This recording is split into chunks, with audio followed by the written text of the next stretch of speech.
Bom dia, graça e paz. Galera, essa é a quarta vez que eu estou tentando gravar esse vídeo.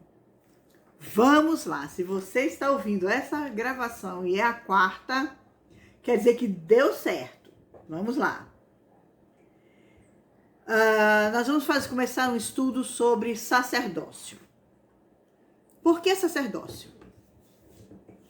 Alguns anos atrás, eu estava numa reunião de oração e pediram para a gente orar por quem estava à nossa direita e à nossa esquerda. E eu tinha um colega que estava num dos lados, que eu não me lembro mais qual foi, e eu senti, enquanto eu orava, eu senti de Deus de falar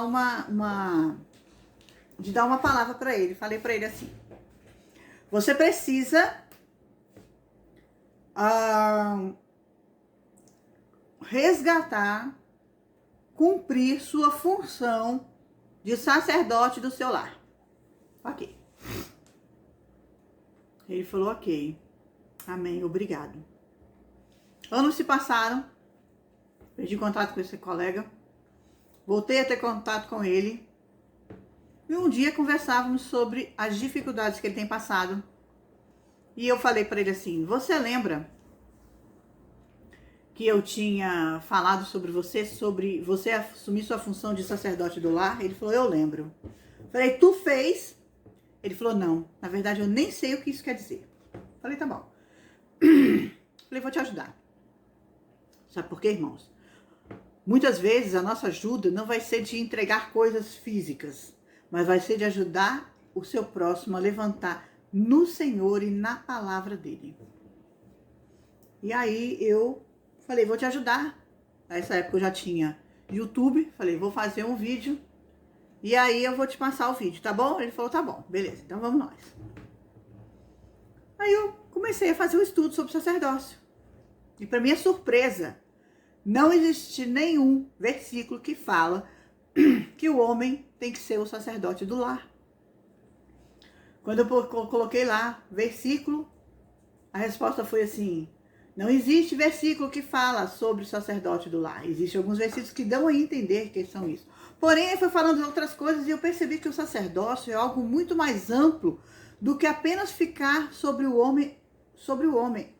O sacerdócio é para todos. E Deus está ministrando sobre a minha vida de uma forma assombrosa. E é maravilhoso, porque Deus vai tratando as nossas vidas. Então, quando você escutar: olha, existe na Bíblia um texto que fala assim, assado, cozido, ensopado. Vá lá no Google e bota texto assim, ensopado e assado, versículo, e veja se realmente está na Bíblia.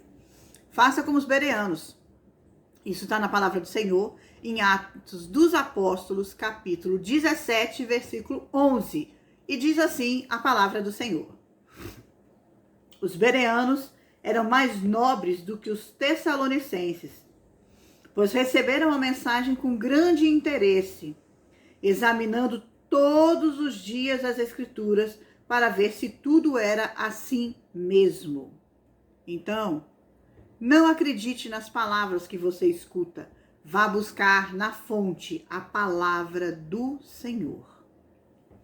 O texto base para esse estudo começou em Êxodo 29, versículos 44 a 45. E diz assim a palavra do Senhor: santificarei também a tenda da congregação e o altar. Também santificarei Arão e seus filhos, para me administrarem o sacerdócio. Habitarei no meio dos filhos de Israel e lhes serei por Deus. Qual é o contexto desse versículo? Os israelitas estavam presos, eram cativos, já estavam cativos há 430 anos no Egito. Moisés nasceu nesse período, e um dos faraós, que é o faraó da época, que já não se lembrava mais do que José tinha sido para o Egito, temendo aquele povo que crescia em número e força, ordenou que matassem aquele povo. Então, muitos bebês recém-nascidos, homens, foram parar nas águas do rio Nilo. Hebreus, claro. Porém, Deus tinha um propósito na vida daquele povo e na vida de Moisés. E ele foi levado à filha de Faraó pela sua irmã Miriam. Pausa. Quando Deus tem um propósito para o seu povo, e ele tem. Quando Deus tem um propósito para o escolhido dele, e ele tem, você pode fugir daquele caminho que Deus vai fazer você voltar para o caminho. Deus vai te trazer de volta e Deus vai cumprir na sua vida o seu propósito. Por experiência, não fuja, porque a volta muitas vezes é dolorosa e nós passamos por momentos que não precisávamos passar. Passamos por dores que não precisávamos passar e por dificuldades que não precisávamos passar, porque nós saímos da obediência do Senhor. Voltemos. A filha de Faraó acolheu, mas Miriam foi muito esperta. Miriam perguntou a ela se ela queria que buscasse uma ama de leite entre as hebreias, porque ela sabia que tinha muitas mulheres com leite sobrando, porque seus filhos tinham sido lançados no Nilo. E a filha de Faraó disse que sim, e entregou para a mãe de Moisés que ela amamentasse e criasse ele durante um período. Vale ressaltar que provavelmente, não está escrito na Bíblia, mas provavelmente a Joquebede, que era mãe de Moisés, criou aqueles primeiros momentos em que ela pôde estar com seu filho, os preceitos de Deus, e inculcou em Moisés Deus sobre a vida dele, as promessas e como o povo deveria ser. Não tinha muitas coisas, porque ainda não tinham tinham muitos relatos, a Arca de Noé, a Arca da Aliança que fez com Abraão, Isaac e Jacó, tinham muitas coisas, muitas histórias que Deus, dos santos que já foram.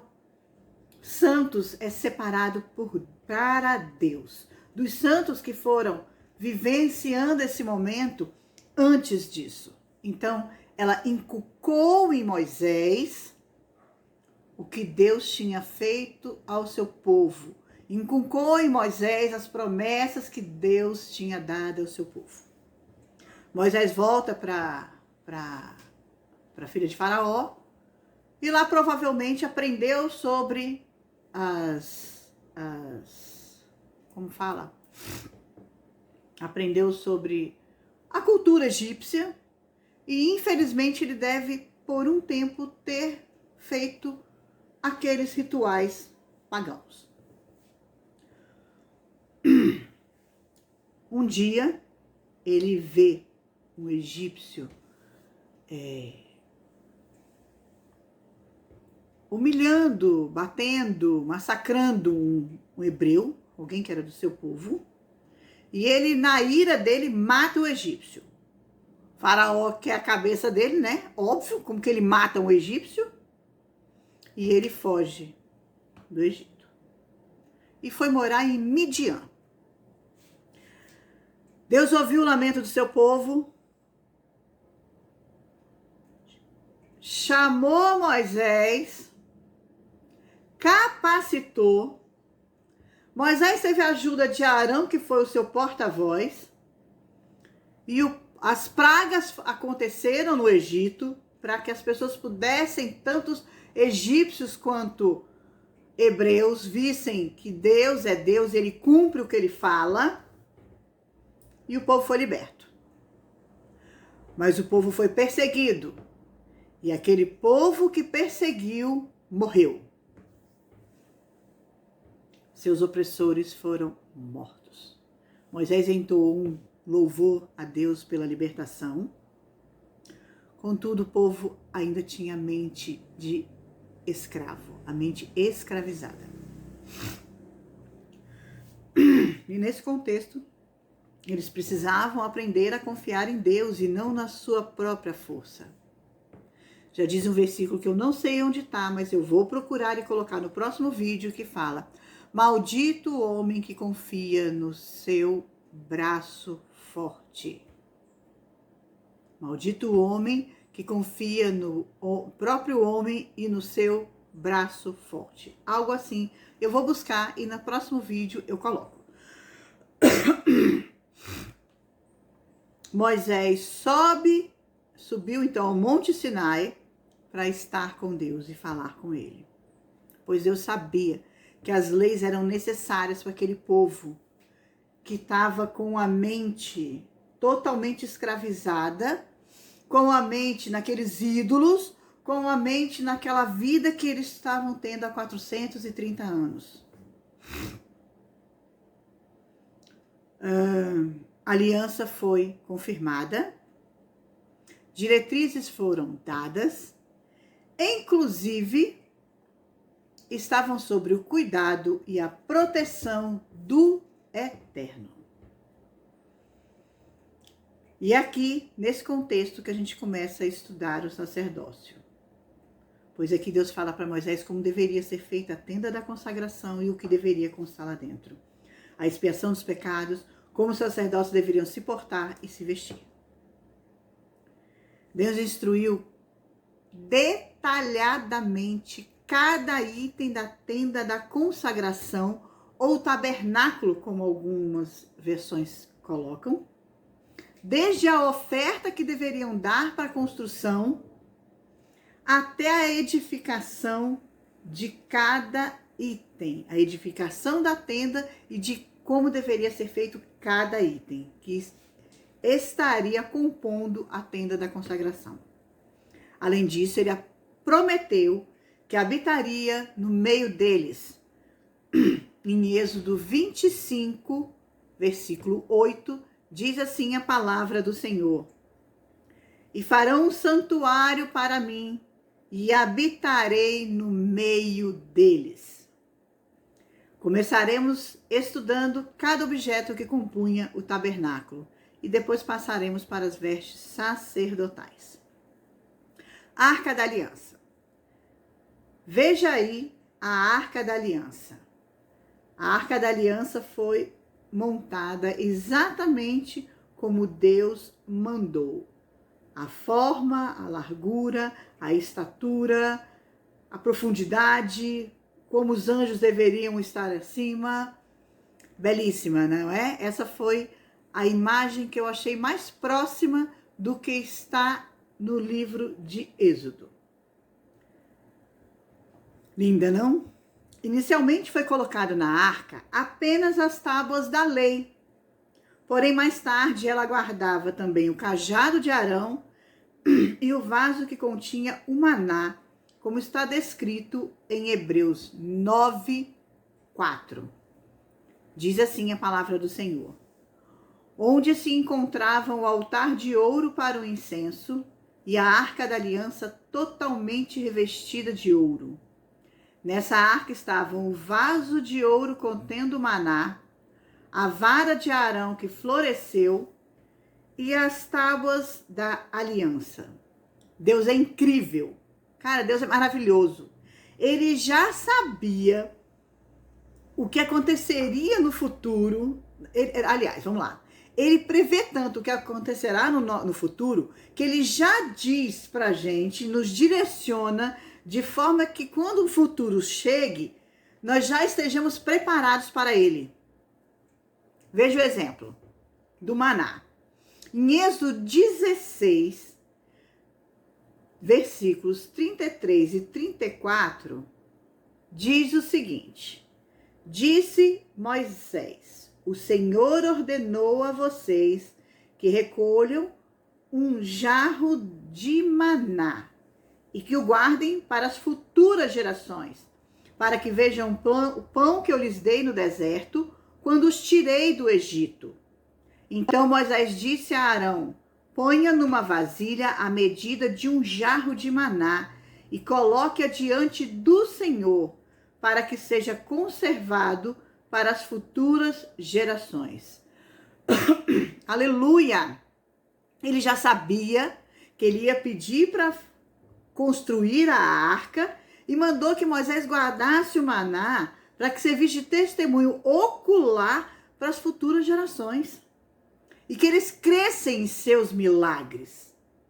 Perceba que o maná guardado por ordem direta de Deus não estragou, como quando o povo ficou agoniado achando que o maná ia sumir e guardou e mofou.